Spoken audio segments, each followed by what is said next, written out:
Es hablar de la obediencia, hermano. ¿A cuánto les gusta ser obedientes? Hermano, yo creo que la mayoría de los que estamos aquí, la mayoría, por no decir todos, batallamos para ser obedientes. La mayoría, hermano, batallamos para ser obedientes. Y esa es una realidad, hermano, que se presenta delante del ser humano, no tanto porque él quiera hacerlo así, y ahorita les digo por qué, sino por la humanidad caída en la que nos encontramos. Y les digo esto en referencia a lo que Pablo decía, porque el querer en mí porque el querer está en mí, pero no el hacerlo. Porque no puedo hacer el bien. ¿Por qué? Por la condición en la que me encuentro, por la maldad. Y llega Pablo a concluir en ese pasaje, miserable de mí, el capítulo 7, miserable de mí. ¿Quién me librará de este cuerpo de maldición? Entonces, con eso, hermano, yo les quiero decir que la mayoría de nosotros tenemos dificultad para ser obedientes. Mi esposa me dice, no andes dejando los zapatos ahí, tiene su lugar. Y yo, ¿por qué no los pongo en su lugar? ¿Por qué no levantas tu plato si ya tiene que estar esto limpio? Y lo lavas de una vez. Se nos dice vez tras vez, ¿verdad? Lo que tenemos que hacer, hermano, y batallamos para ser obedientes. Batallamos, hermano. Entonces yo creo que eso es algo que nosotros debiéramos de prestar atención y después de ello practicarlo, hermano. Ahorita a las 8 de la mañana tenía 2 alumnos, nuestro hermano Eduardo y nuestro hermano Domingo. Nosotros aprendimos, hermano, que Gerardo, nuestro hermano Gerardo y nuestro hermano Domingo. Nosotros aprendíamos, hermano, que al abrir la Biblia usted tiene que agarrar un pasaje de la Escritura, primero observarlo, luego interpretar lo que ha observado y luego aplicar lo que ha interpretado de la observación. Entonces, la implicación es que tenemos que aplicar, hermano, lo que nosotros observamos y lo que nosotros interpretamos. No es nada más conocimiento, llenarnos y engordarnos y estar obesos de conocimiento y no aplicar nada. No nos serviría de nada, hermano. De nada serviría. Pero qué interesante es saber que usted observa y el que quiera la clase, hermano, está en la biblioteca, ¿verdad, hermano Gerardo? Ahí la dejamos. Ahí está en el pizarrón la clase. Puede tomarle la foto a la clase que nosotros expusimos. Pero qué interesante, hermano, es saber que yo observo y digo, wow, ¿qué está hablando este pasaje? Ahora interpreto al pie de lo que estoy leyendo. Digo, wow, esto es lo que les estaba diciendo en ese entonces Jesús a los judíos. Wow, qué interesante. Pues sí, pero no se queda ahí. Ahora, ¿cómo lo aplico a mi vida, en mi diario vivir? Se cuenta de una parábola, hermano, donde está Jesús en el templo, está enseñando y quieren tentarlo. No, esta es otra. Es que le he mirado varias, hermano. Pero la parábola que quiero decir es la del padre de familia que tiene 2 hijos, y se las compartí ahorita a los hermanos. Está el padre de familia, tiene 2 hijos, y le dice a este hijo, ve a mi viña a trabajar. Y él le dice, no voy a ir. Pero dice que arrepintiéndose, al final fue. Y luego está el otro hijo. Le dice la misma pregunta, hijo, ve a trabajar a mi viña. Y le dice, sí voy a ir. Pero no fue. Esta pregunta Jesús se la está diciendo a los fariseos y los escribas. Esta parábola y les dice, ¿cuál de los 2 hizo la voluntad de Dios? ¿El que dijo no y fue? ¿O el que dijo sí y no fue? Y ellos respondieron igual que ustedes, bravo. Dijeron, sí, es la primera opción. Dice, por eso es que en el día del juicio, o para ir al cielo, las rameras y los gentiles van al frente que ustedes, porque ustedes están llenos de conocimiento, pero no lo aplican. Y ellos sin conocer están tratando de entender. Qué interesante, hermano. Qué interesante es eso. La obediencia, ¿ok? ¿Quién obedeció? En el primer caso, el que dijo que no, pero se arrepintió, dijo, no, mejor sí voy a ir. Sí voy a ir. Este fue el que hizo la voluntad de Dios. En otras palabras, este fue el que obedeció. Ok, empecemos con la definición de la obediencia. La definición la saqué de un diccionario secular y dice, es la acción de actuar o acatar, perdón. Es la acción de acatar la voluntad de la persona que manda, ¿ok? Es la acción de acatar la voluntad de la persona que manda, de lo que establece una norma o de lo que ordena una ley. Esa es, secularmente hablando, la definición de obediencia. Ahora bien, vamos a la escritura. Y yo saqué esto. Amar a Dios, escucha esto. Amar a Dios. ¿Cuántos de aquí amamos a Dios? Amén. Muy pocos. ¿Cuántos de aquí amamos a Dios, hermano? Amén. Ok. ¿Tiene sentido por qué le estoy preguntando esto, hermano? Por lo que le voy a decir. Amar a Dios es la base. Amar a Dios es la base de la obediencia del creyente. Como que no me dice mucho, ¿verdad? Es decir, se los pongo en otras palabras. Los creyentes deberían de demostrar o evidenciar su amor para con Dios por medio de la obediencia. Ahora, les vuelvo a preguntar, ¿cuántos amamos a Dios? ¿Cuántos obedecemos a Dios?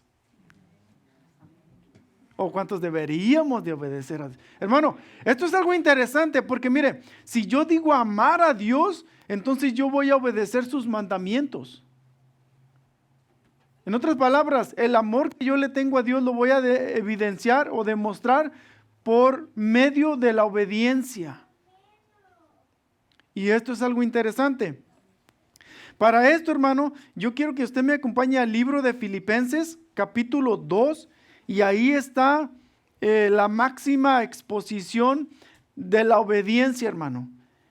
Libro de Filipenses, capítulo 2, versículo 8, y lo vamos a leer. Libro de Filipenses, capítulo 2 y versículo 8. Miro mejor sin lentes. ¿Lo tienen ahí? ¿Qué dice el capítulo 2, versículo 8 del libro de Filipenses? Y estando en la condición de hombre, se humilló a sí mismo, haciéndose obediente, ahí está la palabra, haciéndose obediente hasta la muerte de cruz. Ok. Para nosotros entender un poquito más este pasaje, hermano, tendríamos que regresar al versículo 1 del capítulo 2. ¿Ok? Pero como el versículo 1 del capítulo 2 empieza con la palabra por tanto, lo que el hermano Manuel nos estaba explicando, que esto nos da a saber que lo que el escritor nos va a decir en este capítulo 2 solamente es un resultado de lo que ya habló en el capítulo 1. En otras palabras, lo que nosotros tendríamos que hacer es regresar al capítulo 1, hermano, para saber qué es lo que dice el capítulo 1 y entonces nosotros llegaríamos al capítulo 2, versículo 1 y luego entender por qué está escribiendo ese pasaje en el versículo 8 tocante a la obediencia. En otras palabras, para poder entender esto vamos a tener que regresarnos, hermano. ¿Cómo ven? Para poder entender el versículo 8 que acabamos de leer, porque ya lo leímos y cuántas veces no lo hemos leído y cuántas veces, muchas de las veces nosotros no lo sabemos de memoria, pero no lo entendemos. Bueno, nosotros vamos a regresar, hermano, o tiene prisa. Nos vamos al capítulo 1 de Filipenses y empezamos. Lo voy a ir, hermano, brincando, no lo voy a leer del todo, pero sí para que vaya entendiendo las frases esenciales y para luego llegar a concluir en el versículo 8 del capítulo 2 de Filipenses. Mire lo que dice Pablo a los filipenses. Tenga en mente que esta carta es un resultado, esta carta de Filipenses es un resultado de un favor que los filipenses le hacen a Pablo estando donde, en la playa de Cancún o de Mazatlán o estando en la cárcel, hermano. Los filipenses mandan un regalo a Pablo estando en la cárcel y ahora Pablo en agradecimiento les regresa esta carta con la misma persona. Y mire lo que les dice Pablo a los filipenses. Voy a leerlo, hermano, y entonces usted me sigue con su vista, pero vamos a ir parando en ciertas porciones de la Escritura. Primero, el apóstol Pablo empieza con unos saludos, ¿verdad? Capítulo 1, versículo 1 y versículo 2. Ahí empieza con los saludos. Pero luego en el capítulo 1, versículo 3 al 11, hermano, Pablo está haciendo una oración. ¿Ok? En esta oración, el apóstol Pablo, el propósito o el enfoque de la oración lo dice el versículo 5. Mire lo que dice el versículo 5. ¿Cuál es la oración? Por vuestra comunión en el Evangelio. Tenga en mente esto, comunión, porque lo va a ir mencionando vez tras vez, y unidad, y estar en un mismo pensar, en un mismo sentir. Todo esto, hermano, tiene que ver mucho con lo que nosotros leímos al principio. Pero la oración de Pablo, según el versículo 5, es por vuestra comunión en el Evangelio. Comunión, no división. Hermano, si mi actitud, si mi presencia, si mi desenvolvimiento en la iglesia está siendo de división, estoy en contra de la voluntad de Dios y no estoy en comunión en el Evangelio. Así de simple. Entonces, la oración de Pablo es comunión en el Evangelio. Estando persuadidos de esto, dice el versículo 6. Pero la pregunta es, ¿qué es esto? Estando persuadidos, dándonos por entendidos de esto. ¿De qué, Pablo? Sigue diciendo que el que comenzó en vosotros la buena obra, la perfeccionará. ¿Hasta cuándo? Hasta el día de Jesucristo. Me paro ahí y entonces para si hay alguno de nosotros que estamos en este lugar que pensamos que vamos a llegar a ser perfectos en esta vida, hermano, olvídese de eso. En esta vida no vamos a ser perfectos. Lo que sí se nos exhorta es a no desistir de alcanzar esa altura, esa medida del varón perfecto. Eso sí, hermano, tenemos que estar luchando. Lo mirábamos en Primera de Pedro también el viernes, y ahorita en Romanos 3, hermano, también nosotros lo mirábamos. En Romanos 13, hermano, mirábamos 13, 8. Dice, lo puedes poner ahí, Romanos 13, 8. Mire lo que dice, nada más para que usted mire cómo es que se nos pide que nosotros sigamos creciendo y creciendo. Pero miren qué, no debáis nada a nadie, ¿ok? ¿Cuántos de aquí le debemos a alguien, hermano? Eso no es bueno. Eso no es bueno. Entre menos deudas, hermano, mejor. ¿Ok? Y es un consejo bíblico. No debáis nada a nadie. Pero hay algo, hermano, en lo que usted y yo siempre vamos a estar en deuda para con nuestro prójimo. ¿En qué es? En amarnos, hermano. No, hermano, usted no sabe, yo desbordo de amor por mi esposa. No, puedes amarla más. No, hermano, es que usted no sabe cuánto yo amo a mi madre. No, tú puedes amarla más. Por ahí estamos bien, ¿verdad? No, hermano, parece que usted no sabe cuánto yo amo a mi prójimo.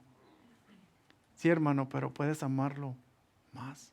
En eso, hermano, en el amor, siempre vamos a quedar debiendo en el amor. No debáis nada a nadie, sino el amaros unos a otros. ¿Por qué, hermano? ¿Cuál es la razón por la que debemos amarnos unos a otros? ¿Por qué? Porque con el amaros, hermano, unos a otros, cumplimos la ley. Entonces esa es la razón por la cual nosotros debemos siempre estar amando a nuestro prójimo, porque con ello entonces ahora nosotros cumplimos la ley. ¿Ok? ¿Qué sigue diciendo? El versículo 9. Ok, ahí viene la otra razón. ¿Ok? Esto es lo que le exigía la ley. ¿Qué le exigía la ley? No adulteres, no mates, no hurtes, no digas falso testimonio, no codicies y cualquier otro mandamiento, hermano, cualquier otro mandamiento que se nos pase. En esta sentencia se resume. ¿En cuál? Amarás a tu prójimo como a ti mismo. Wow. ¿Cuántos se aman, hermano? A más no poder. Usted mismo. ¿Cuántos se aman? Muchos de nosotros ni nosotros mismos nos amamos, hermano.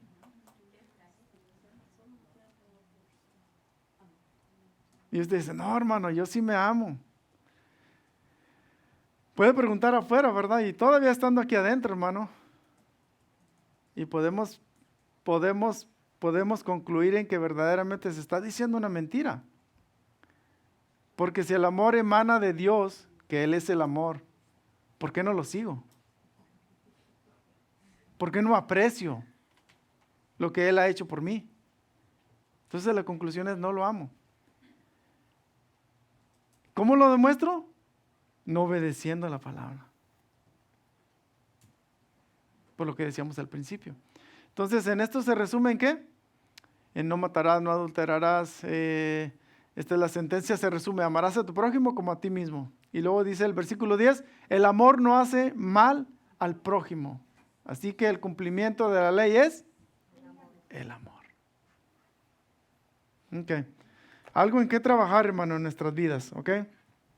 Entonces, el apóstol está hablando de algo que el Señor ha llegado a nuestra vida, pero que vamos a ir perfeccionándonos, pero no lo vamos a lograr en esta vida, la perfección. La perfección va a ser cuando pasemos a la otra eternidad. Ahí sí, ahí sí. Entonces, versículo 7, como me es justo sentir, bueno, el versículo... lo interesante está en 9, del 9 al 11, hermanos. 9 al 11. Porque vamos a definir cómo es que entonces se presenta una persona que está en comunión en el Evangelio. El versículo 9 dice, y esto pido en oración. Aquí viene la oración ya específica de Pablo. Esto pido en oración, que vuestro amor abunde aún más y más. Ok, en ramitos de flores, que tu amor abunde en palabras bonitas, en frases, en que siempre tienes a la persona contenta, ¿cómo se dice? Consintiéndola. Y dice, no, que el amor crezca más y más. ¿En qué, hermano? En ciencia, en entendimiento y conocimiento. Entonces, hermanos, si nosotros no tenemos el entendimiento y el conocimiento de la palabra de Dios, no tenemos amor. Porque el amor, hermano, que está refiriéndose el apóstol Pablo aquí, dice que tiene que abundar en conocimiento y entendimiento. Entiéndase ciencia como entendimiento y conocimiento. Pero entendimiento y conocimiento ¿de qué, hermano? Sino de la palabra de Dios. Ahora, el versículo 10 empieza con la palabra ¿por qué? Y la palabra ¿por qué? Nosotros decíamos que denota propósito. ¿Por qué nosotros tenemos que ir creciendo en entendimiento y conocimiento? ¿Cuál es el propósito, Marquitos, de que yo crezca en entendimiento, en conocimiento? Lo dice el versículo 10. ¿Por qué? Para que aprobéis lo mejor. Hermano, la idea de que nosotros tengamos el conocimiento alto, pleno, vasto, es para que nosotros entonces podamos decidir por lo mejor, para poder hacer buenas decisiones. En otras palabras, para que tengamos buen discernimiento entre lo que es bueno y lo que es malo. No nos preguntamos muchas veces, hermano, ¿y esto es bueno o es malo? ¿Por qué cree que andamos preguntando? Porque nuestro conocimiento está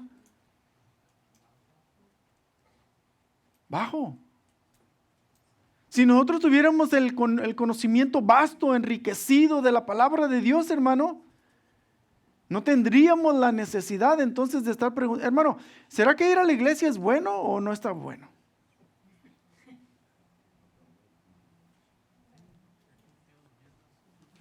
Sí, hermano. O, ¿por qué es bueno ir a la iglesia, hermano? Si yo aquí en la casa también. Ahora usted puede, bíblicamente puede entonces entender, es que por esto es bueno y por esto no.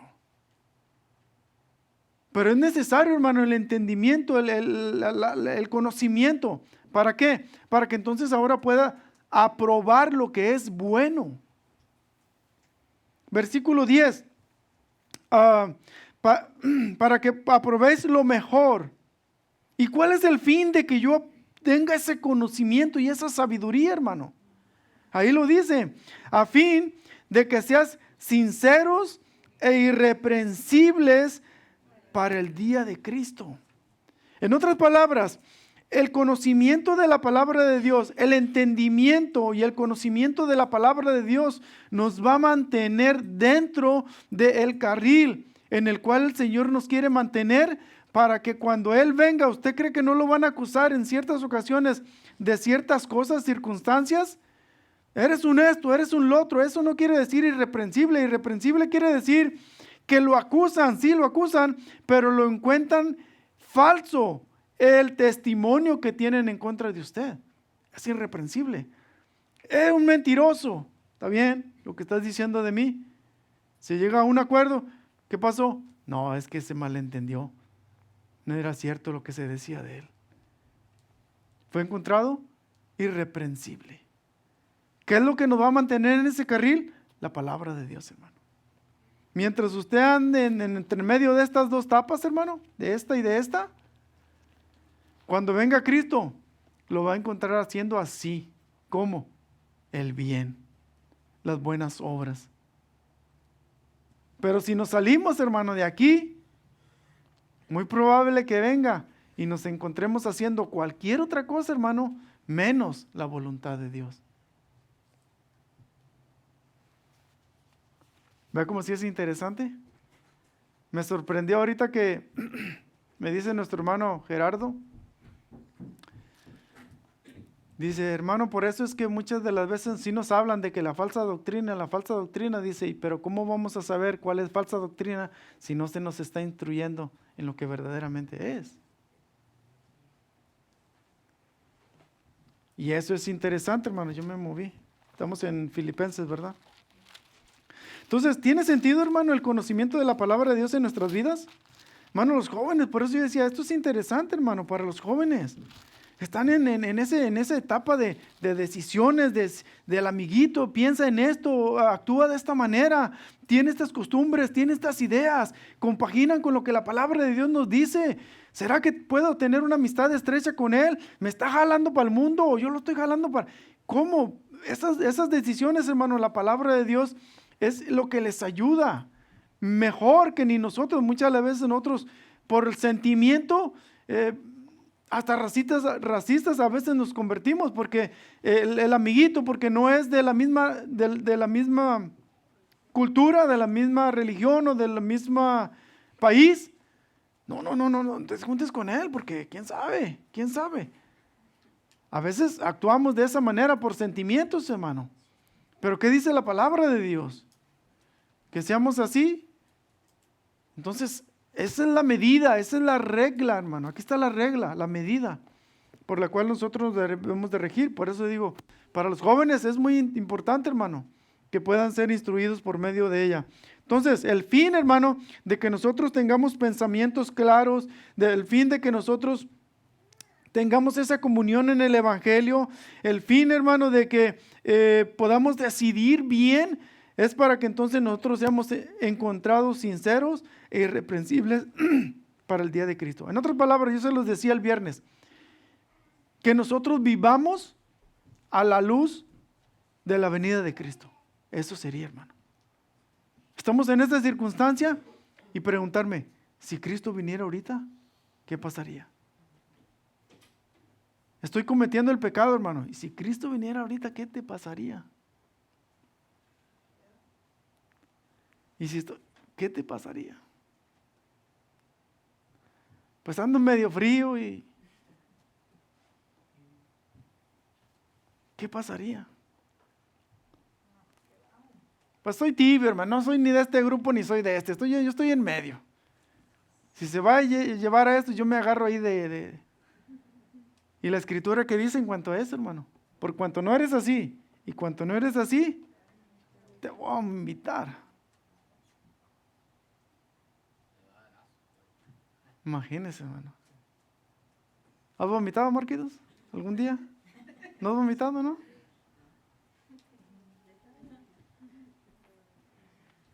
A veces nos queremos hacer los sabios, ¿verdad? Y resultamos... ¿Qué sigue diciendo, hermano? Versículo 11. Entonces miramos, hermano, que la comunión en el Evangelio, cada uno de nosotros, y de la comunión, la oración que Pablo está haciendo por la comunión en el Evangelio de los creyentes, debiera de manifestarse en conocimiento pleno, para tomar buenas decisiones, para ser irreprensibles cuando Cristo venga, pero también llenos de fruto de justicia, que son por medio de Jesucristo, para gloria y alabanza de Dios. Preste atención en esto, hermano. Versículo 11. Sí, dice que tenemos que ser llenos de frutos de justicia, pero cada uno de los frutos de justicia que nosotros podamos producir,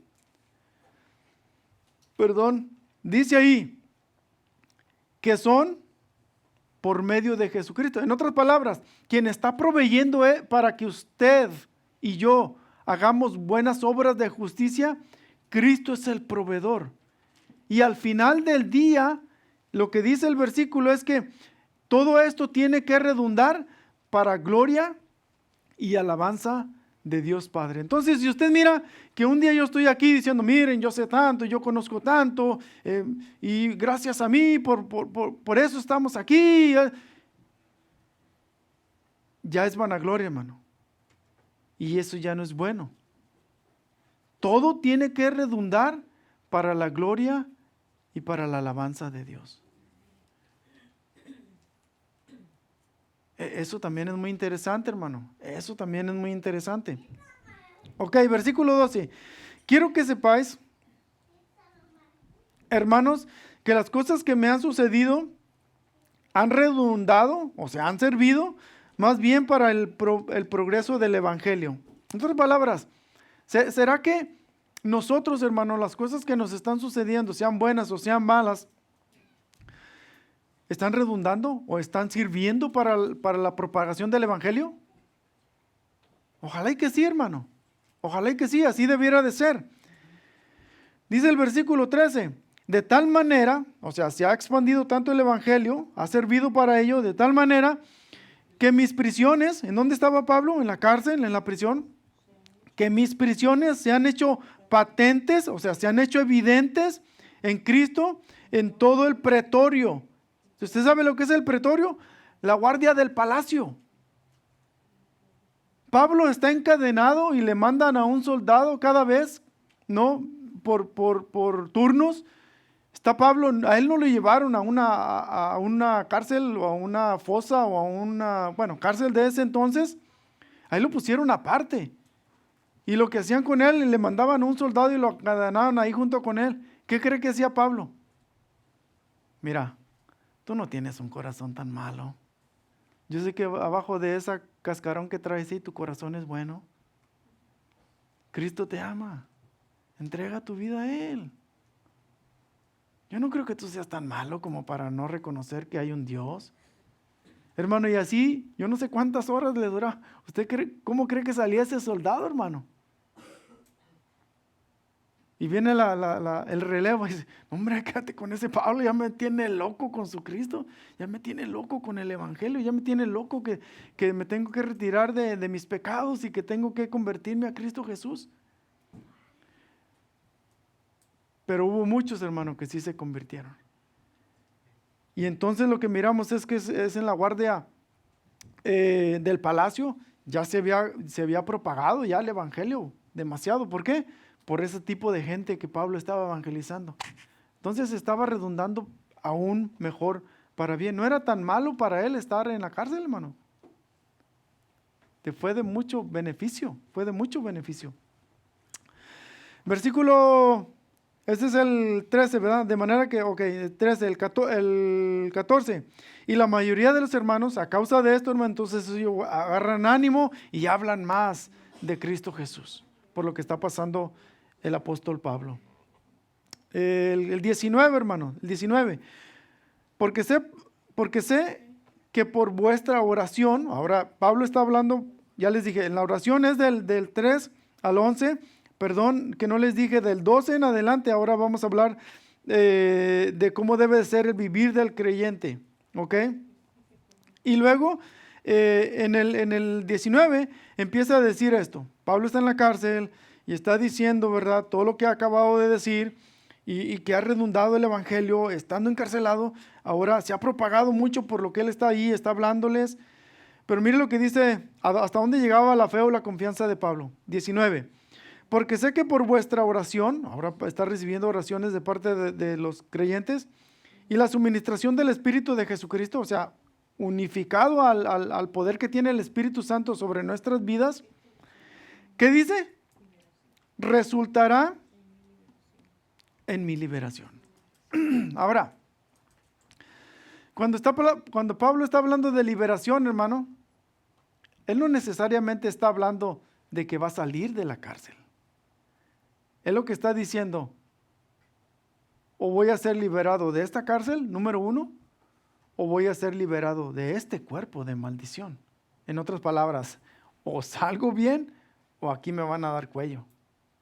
Pero de una o de otra manera, él recurría al verso que nosotros leíamos en el 11, que decía, de una manera o de otra manera, el nombre de Dios tiene que ser glorificado, o sea por vida o sea por muerte. Por lo que dice el versículo 20 al final, dice, ahora también será magnificado Cristo en mi cuerpo, dice, o por vida o por muerte. Pero el versículo de enseguida empieza otra vez con la palabra ¿por qué? Y esa es una razón. ¿Por qué estás diciendo eso, Pablo? Que por vida o por muerte el nombre de Dios va a ser glorificado. ¿Cuál es la razón que tú nos estás diciendo eso? Y luego él contesta, porque para mí el vivir es Cristo y el morir es ganancia. En otras palabras, yo camino para Cristo, yo duermo para Cristo, yo como para Cristo, yo ando para Cristo, yo visito, yo hablo, todo para Cristo. Yo vivo para Él.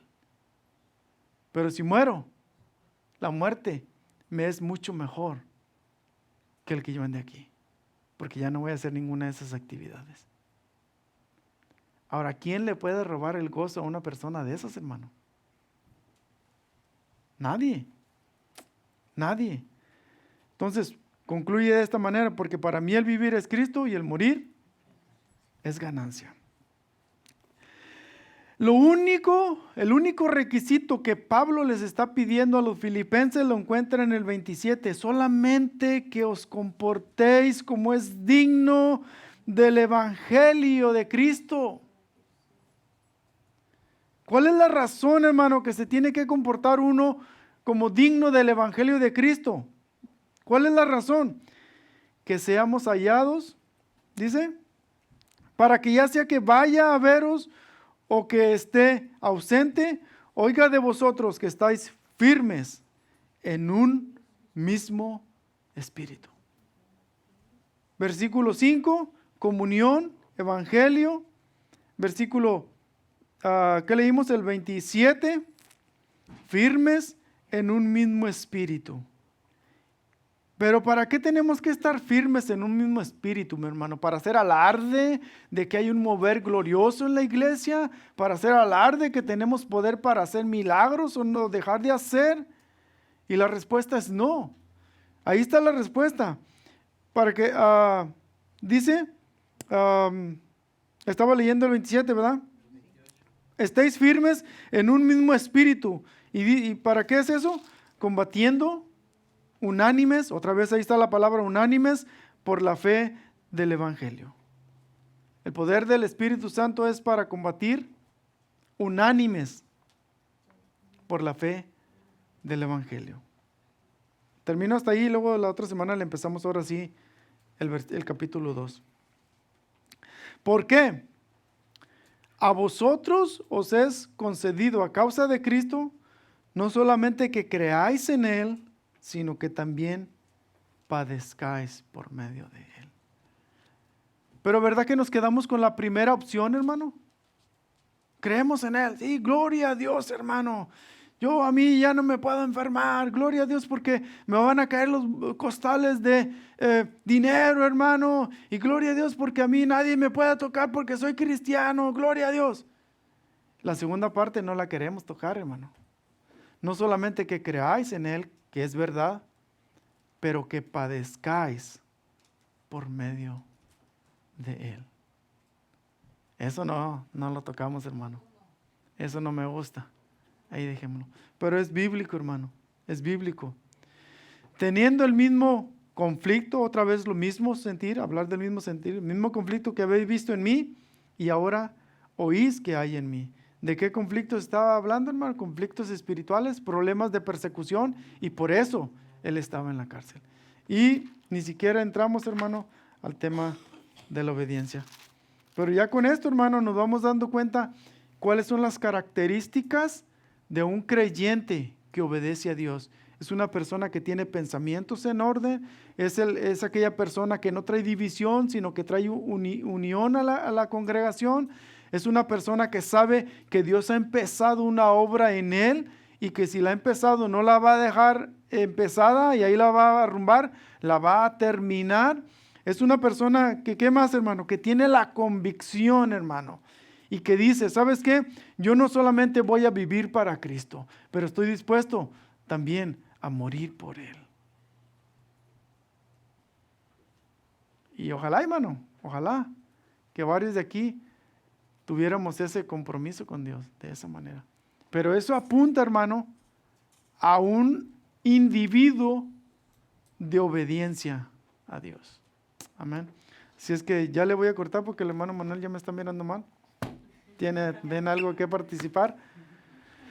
Entonces, ahí está, hermano. La siguiente semana le seguimos con este tema. Yo sabía que no iba a terminar. Que el Señor le bendiga en esta mañana.